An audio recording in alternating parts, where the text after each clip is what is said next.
Hello everyone, Josh MC2000 here, and today I've got a video for you all for Comic Book Carnage, and today we are going to be reviewing Death in the Family for Blu-ray. And yeah, I know, I said I was going to do a video on Free Jokers, and don't worry, that is still coming. That is just going to be the next video I put out, but I've just sat down and watched this Blu-ray. It arrived today, and there's a lot to unpack on it. I'm definitely going to say to you guys, if you're going to get this, go for the Blu-ray version. Do not go for the Amazon rented version through their streaming service, because a lot of the reviews I was seeing of the version on Amazon was that it was an inferior product, because something to do with the way the choice system worked on Amazon.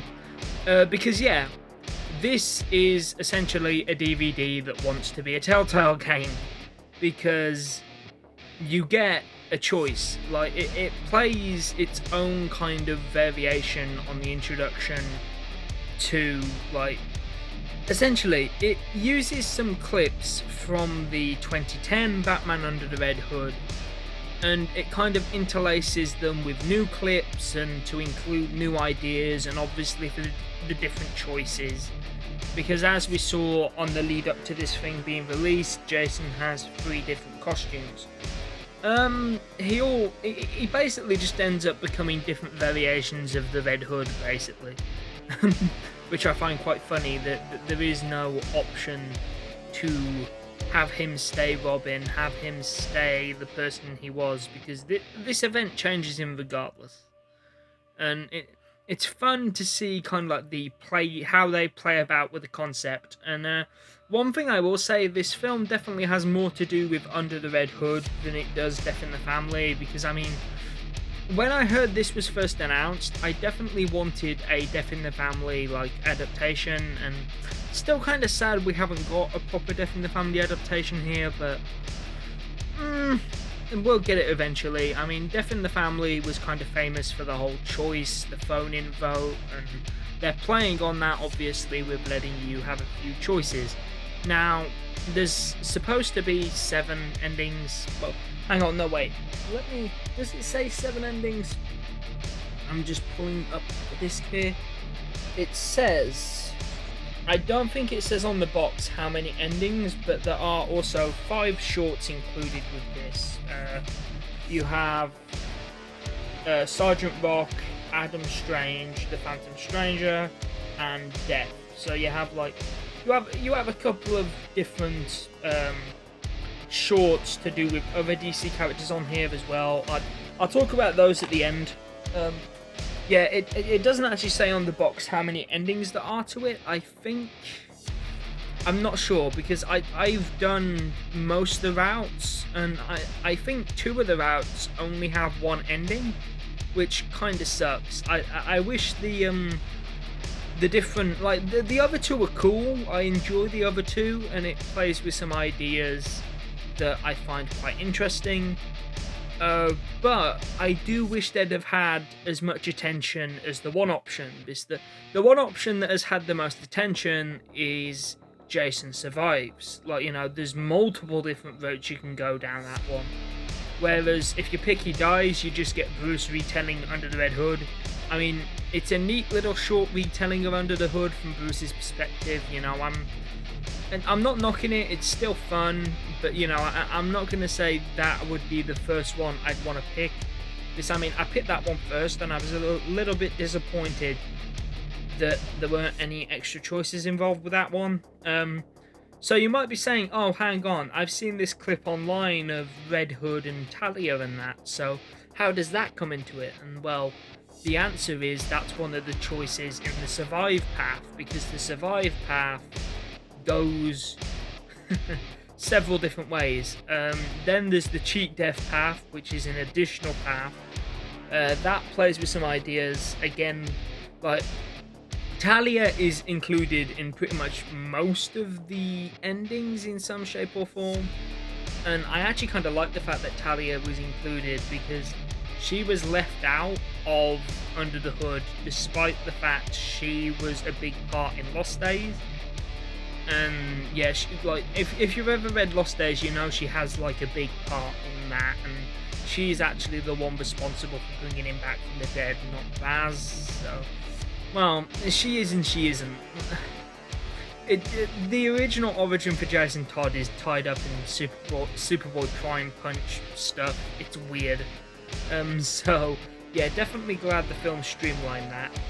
But yeah, like I've said, this one does definitely borrow a lot more from Under the Red Hood. I mean, it's not a bad thing. I mean, if you enjoyed Under the Red Hood, it's more Under the Red Hood, and it gives you a few different versions of how things could have gone. Which I must admit, there is one version on this that I actually like more than the actual story that we got in the animated film. Which, yeah, that was fun. So, yeah, I'm not going to tell you which one it is, and I'm not going to spoil specifics, but it was definitely my favourite of the paths, and, like, you know, I think the real fun from this is going to be sitting down and, like, trying out all the different paths. And, like, you know, it could be a fun thing to do with friends, where you kind of, like, you vote together, like, which way you want to go, and you see what happens. Like, you know, it has the same kind of appeal that, like, a Telltale game does. Like, you know, the fact that it's, like, you finish it, and then you're like, I wonder what happens if I go back to this bit and take the other option. Like, yeah. And also, the option is very fluid. I watched it on an Xbox using the Blu-ray player app, and it still functioned fine. It will function fine on a remote. It is quite, you know, it's good. I like the way it is done. It plays very nicely. I'm surprised they, like, reading the reviews on Amazon. If you look at the Amazon reviews for this product, the ones talking about the actual the ones talking about the actual, like, Amazon release, like, are very negative, but, like, when you look, the ones that are actually talking about the actual DVD release are very positive, because it's like, and also, like, can we just talk about how good the cover art for this is? I love, like, kind of like the elements of, like, kind of Under the Red Hood bleeding into the iconic image of him holding him. Like, you know, it's the artwork for these things is always really good. Like, yeah. Oh, so yeah, anyway, okay, so now we've talked enough about that, so let's get on to talking about the shorts that are included. I'm mostly going to be talking about one in particular short, which is the one for Death, which is a character from Sandman, written by Neil Gaiman. So, Neil Gaiman, yeah, I'm probably saying that wrong. I apologise.